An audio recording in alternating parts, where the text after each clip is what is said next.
جناب یہ صورتحال ہے اور اس پر بات کر لیتے ہیں جی. جو غزہ میں اب معاہدہ طے پا گیا ہے، اب کے ثمرات آگے کیا ہیں؟ اور ظاہر ہے as Pakistani, as Muslim we are so happy. دیکھتے ہیں جی اس پر مزید کیا ہم بات کر سکتے ہیں. ہمارے ساتھ موجود ہیں سابق سیکریٹری خارجہ جوہر سلیم صاحب. تھینک یو سو مچ جوہر صاحب، بہت شکریہ آپ کا ٹائم دینے کے لیے. سب سے پہلے تو یہ بتائیے گا، اس دن کا سب کو بڑا انتظار تھا اور ظاہر ہے ہماری سے تو اس میں کیا ہو، ہم نے جو اہل غزہ کو خوش ہوتے ہوئے دیکھا، پھر اسرائیل نے جس طریقے سے سارے نکات کے اوپر تمام تر گفتگو ہو رہی ہے، تو یہ ایک بڑا اعلان ہے اور بڑی اچھی خبر ہے 2 سالوں بعد جو سامنے آئی ہے. آپ سمجھتے ہیں کہ دیر پا نتائج ہوں گے اس کے؟ جی بالکل، یہ بہت خوش آئند ہے اس لیے کہ وہاں پہ جو سچویشن تھی، ظاہر ہے کہ وہاں پہ تو ایک جینوسائڈ، یو این کی اتھارٹیز نے کہا کہ جینوسائڈ کی کنڈیشنز ہیں وہاں پہ، فیمن تھا، ٹوٹل ساری جو ہے نا بیسک کمیونٹیز آف لائف سب ختم ہو گئی تھی. نہ کوئی ہیلتھ کیئر تھا، نہ کوئی کھانا پینا تھا، نہ کوئی بجلی پانی، اور پورا غزہ جو ہے وہ ایک 95% جو ہے ڈسٹرائڈ تھا، ریبل بنا ہوا تھا. اور اس میں تو ظاہر 22 لاکھ جو جانے ہیں جو بچ گئے تھے، 70,000 کے قریب تو آلریڈی ہلاک ہیں. اور فلسطینی سفیر میرے پاس آئے تھے کچھ دن پہلے، انہوں نے کہا کہ اس سے زیادہ، کافی زیادہ بڑا نمبر ہے جو ایکچوئل ہلاک تھے. تو ساری سچویشن میں ان کی زندگیاں بچانا تو بہت ضروری تھا. اور اس میں حماس، دیکھیں حماس کے لیے جو معاہدہ بھی وہ کر رہے ہیں، یہ ان کے لیے ایک بہت مشکل امر تھا کیونکہ ہتھیار ڈالنے ہیں. سو بیسیکلی ان سم ویز یہ ہتھیار ڈالنے کی ساری ٹرمز تھیں. لیکن ابھی بھی اس میں یہ پہلا فیز ہے، ہو گیا. اس کے بعد ظاہر ہے کہ 2-3 چیزیں ہوں گی. پہلی تو یہ کہ اسرائیلی جو ہے، جو انہوں نے آلریڈی شروع کیا ہے، ایک خاص لائن تک ڈرا کریں گے. 72 گھنٹے کے اندر اندر جو سارے جرمالی رہ گئے ہیں حماس کے پاس، وہ ان کو ریلیز کریں گے. اور وہاں سے وہ کوئی 2000 کے قریب جو فلسطینینز جو ہیں پرزنرز وہ ریلیز کریں گے. اس میں سے 200 سے زیادہ وہ ہیں جن کو ڈیتھ لائف سینٹنسز ملی ہوئی تھی، اور باقی تو اس کانفلکٹ کے دوران میں گرفتار کیے گئے تھے. پھر سب سے بڑی بات ہے کہ جو ریلیف اسسٹنس ہے اس وقت وہ غزہ کے اندر آنا شروع ہو جائے گی، جس کو کہ اسرائیل نے بلاکیڈ کیا ہوا تھا. آپ نے فلوٹیلا کی بات کی تو بالکل دیکھا کہ کس طرح ایون ایک چند کشتیوں کو بھی نہیں انہوں نے جانے دیا، بالکل ٹوٹل بلاکیڈ ہے. تو وہ بہت ہی زیادہ اشد اس وقت ضروری ہے.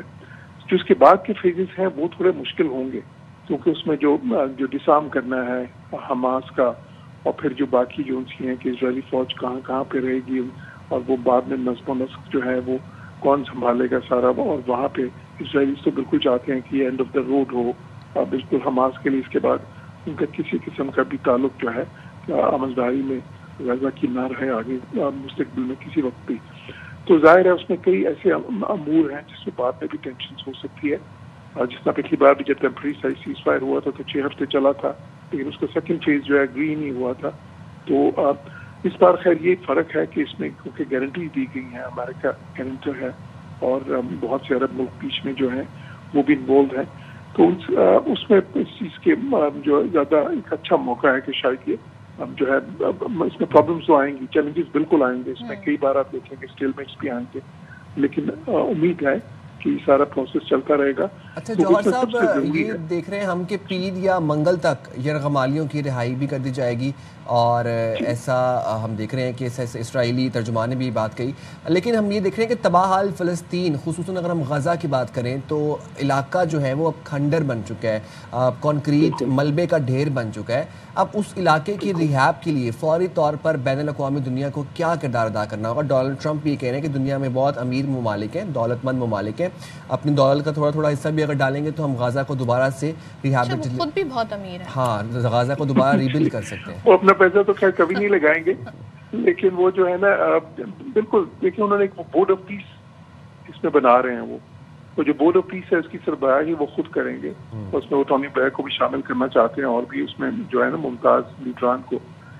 تو وہ پیسہ تو عرب ممالک کو ہی پرائمریلی کہیں گے کہ آپ ہی دیں اس میں، پھر یورپینز کو کہیں گے. امریکہ خود تو نہیں دیتا کبھی بھی وہ، بلکہ یہ بہت دیکھا گیا کہ پچھلی بہت سی جنگوں میں امریکہ نے جا کے ڈسٹروائے کیا اور پھر یورپ نے جا کے ریکنسٹرکٹ کیا.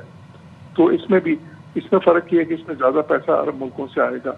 تو اور میرا خیال ہے کہ وہ اس معاملے میں فراخ دلی کا مظاہرہ بھی کریں گے، کیونکہ جب ٹرمپ کا پلان ہے اس میں آپ کو یاد ہوگا کہ ایک ریویرا پلان بھی تھا ان کا کہ سارے اس کو ریویرا میں بدل دیں. تو خیر اس کو تو بہت زیادہ کوئی پذیرائی نہیں ملی، لیکن ابھی بھی یہ جو 20 پوائنٹس انہوں نے دیے ہیں یہ مکس ہے میرے خیال میں. ایجپشین پلان کا جو ایجپٹ نے پلان دیا تھا جو بعد عرب پلان بنا اور OIC نے بھی انڈورس کیا, اور ٹرمپ کا جو اپنا ریویرا پلان تھا, ان دونوں کا ایک جو ہائبرڈ قسم کے ماڈل ہے. تو اس میں ٹرمپ کی کوشش ہوگی کہ جب یہ پیسے شیسے سارے آئیں جن ملکوں سے بھی وہ اکٹھا کریں, اور ٹرمپ کے ہوتے ہوئے اس چیز کی امید ہے کہ وہ پیسہ بالکل وہ جو ہے نا عرب ملکوں کو بھی کہیں گے تو وہ انکار نہیں کریں گے, یورپینس کو بھی کہیں گے تو وہ بھی انکار نہیں کریں گے, وہ دینا بھی چاہتے, دنیا مدد کرنا چاہتی ہے اس وقت وہاں پہ. جوہر صاحب ایک چیز مجھے بتائیے گا کہ اس سارے سینیریو میں جو تمام فریق ہیں, ایک فریق ایسا ہے جس پہ ٹرسٹ نہیں کیا جا سکتا ہے اور جس کے اوپر سب کو بڑی کہتے ہیں نا نگاہیں رکھنی ہوں گی, وہ ہے اسرائیل. حماس نے آئی گیس الجزیرہ سے بات کرتے ہوئے اس خدشے کا اظہار کیا ہے کہ جی یہ جو معاہدہ ہے اس میں چلاکی کرنے کی اسرائیل کوشش کر رہا ہے. وہ عوام کو دکھانے کے لیے کہتے کچھ ہیں, کنٹرول سب کرنا چاہتے ہیں, پھر وہی کہتے ہیں جی ہم ثالثوں سے رابطے میں تاکہ قابض حکومت کو مجبور کیا جائے کہ جو طے ہوا ہے, جو سارے امور طے ہوئے ہیں اس پر پابندی کی جائے اور تاخیر کی بات نہ ہو. تو آپ سمجھتے ہیں کہ اس کے لیے جو تمام تر میڈیٹرز ہیں ان کا رول بڑا امپورٹنٹ ہو جائے گا کہ وہ اور ڈونلڈ ٹرمپ اس بات کی تاکید کریں کہ اسرائیل نے کسی بھی طریقے سے کوئی بھی خلاف ورزی نہیں کرنی ہے؟ جی بالکل, یہ بہت اہم ہوگا. اس کی وجہ یہ کہ یہ جو معاہدہ ہے اس کی ساری جو کلازز ہیں وہ اسرائیل کی طرف ہیویلی ٹلٹڈ ہیں, اگر آپ کو غور کریں نا. اور اس میں بیسیکلی جو ہے ایون اگر وہ جو بعد میں ان کا ایک بڑا مطالبہ تھا کہ فلسطینی اسٹیٹ کی بات ہو تو اس پہ بہت مبہم سا ایک کلوز ہے, اس میں کوئی واضح اس کی طرف ایک روڈ میپ تو بالکل بھی نہیں ہے ابھی. اس میں ایک وہ ہے کہ صرف ایک ڈکلریشن ٹائپ ڈکلریٹری چیز ہے. باقی بھی جو ساری کلوزز ہیں وہ ایسی ہیں کہ جس میں بالکل آپ کو دیکھیں جو حماس شروع میں ہی اپنے وہ جزمالی جو باقی ان کے پاس رہ جاتے ہیں وہ جب رہا کر دیتے ہیں تو ان کی بہت بڑی لیوریج تو اسی وقت ختم ہو جاتی ہے. اس کے بعد اگر وہ جو نیکسٹ اسٹیج پہ جب وہ ڈسارم کر جاتے ہیں تو پھر تو بالکل ہی ظاہر ہے کہ اسرائیل کی فورسز کے رحم و کرم پہ ہوں گے. پھر اس وقت بہت اہم ہے کہ جو بیچ میں گارنٹرز ہیں جس میں پریزیڈنٹ ٹرمپ خود بھی شامل ہیں اور جو دوسرے بیچ میں میڈیٹرز تھے وہ بھی شامل ہیں, وہ انشور کریں کہ وہاں پہ اس وقت جب باہر سے آئیں پیس کیپنگ ٹروپس جو آئیں گی جس میں کہ حماس کا اصرار تھا کہ وہ فلسطینی ہوں, لیکن جو باقی لوگ تھے وہ یہ سب کہہ رہے تھے کہ عرب ملکوں سے بھی ہو سکتی ہیں, دوسرے ملک اسلام پاکستان کی بھی بات تھی اس میں. تو وہ پھر دیکھنا ہوگا کہ بالکل کس طرح سے جو باہر سے پیس کیپرز آ کے وہاں پہ جو ہے نا پیس مینٹین کس طرح کریں گے. اور اس میں اس وقت اسرائیل جو ہے کیونکہ دیکھیں باہر سے پیس میکرز اگر آ بھی جائیں تو چند ہزار آئیں گے چاروں طرف, تو پھر بھی مطلب جو ہے نا اس کے جو ہے خیر ایک طرف سمندر ہے لیکن باقی اطراف میں تو وہ جو ہے سارا اسرائیل کے کنٹرول ہے. تو اس لیے اسرائیل کو بالکل کنٹین کرنا بہت ضروری ہوگا اس میں. اور اسرائیل کے اندر پرابلم یہ ہے کہ نیتن یاہو جو ہے وہ خود بھی جو ہے ایک سیاسی بحران کا شکار تھے اور اس وجہ سے وہ رحم و کرم پہ ہیں. وہ انتہا پسند جو جماعتیں ہیں جو بالکل ہی جو ہے نا ان کی پوزیشن تو بہت ہی زیادہ اس قسم کی ریڈیکل ہے کہ وہ تو کہتے ہیں کہ ڈسپلیس کر دیں سارے فلسطینیز کو یہاں سے اور لیگل سیٹلمنٹس کو بھی ایکسپینڈ کر دیں. تو اس طرح کی پارٹیز کی مدد سے وہ حکومت قائم ہے اس وقت نیتن یاہو کی, اور وہ پریشر جو ہے وہ بہت زیادہ بدستور رہے گا.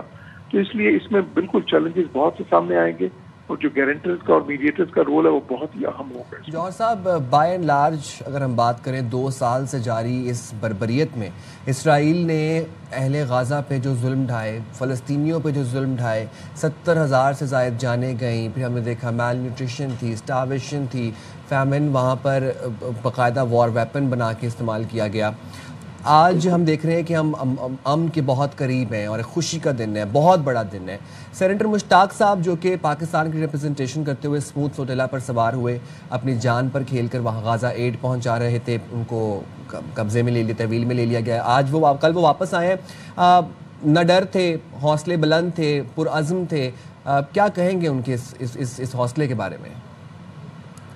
جی بالکل, بڑا ہی جرأت مندانہ انہوں نے جو ہے انیشیٹو لیا. اس سلسلے میں دیکھیں اس چیز کا تو خیر کوئی چانس نہیں تھا کہ یہ امداد ادھر تک پہنچے گی, لیکن یہ ایک سمبولک تھا پوری دنیا کے لیے. جس میں گریٹر تھنبرگ بھی شامل تھی, وہ آئرلینڈ سے بھی ایک سینیٹر اس میں شامل تھے, اور ظاہر سینیٹر مشتاق بھی بہت پرومیننٹلی اس میں شامل تھے. تو میرا خیال ہے کہ بالکل اس سے جو ہے نا وہ جو ان کا مقصد تھا, اور وہ مقصد یہ تھا کہ پوری دنیا کو یہ باور کرایا جائے کہ اس وقت وہاں پہ امداد پہنچانا کتنا ضروری ہے, کسی قسم کا جو ہے نا وہاں پہ سیز فائر کتنا ضروری ہے. تو وہ اس مقصد میں وہ کامیاب ہوئے میرے خیال میں. ایک جو میں سے کہوں گا کہ یہ ایک مورل وکٹری ہے, کیونکہ یہ تو اس میں تو مجھے کوئی شک نہیں تھا کہ اسرائیلی گرفتار بھی کریں گے, ڈپورٹ بھی کریں گے, اور کوئی اور سلوک بھی کوئی اچھا نہیں کریں گے. آپ کو کہ پہلے بھی ایک بار یہ فریڈم سلوٹل آپ کو یاد ہوگا بہت سال پہلے کیا تھا وہاں پہ, اور اس کے ساتھ بھی یہی سلوک کیا تھا انہوں نے. تو وہ تو شک نہیں, لیکن جو ہے نا جو ایک اخلاقی جرات دکھائی گئی اور جو ایک جو ہے نا جو مورل وکٹری ہے اس میں, وہ میرے خیال ہے بہت اہم ہے. ٹھیک ہے, بہت شکریہ جوہر سلیم صاحب.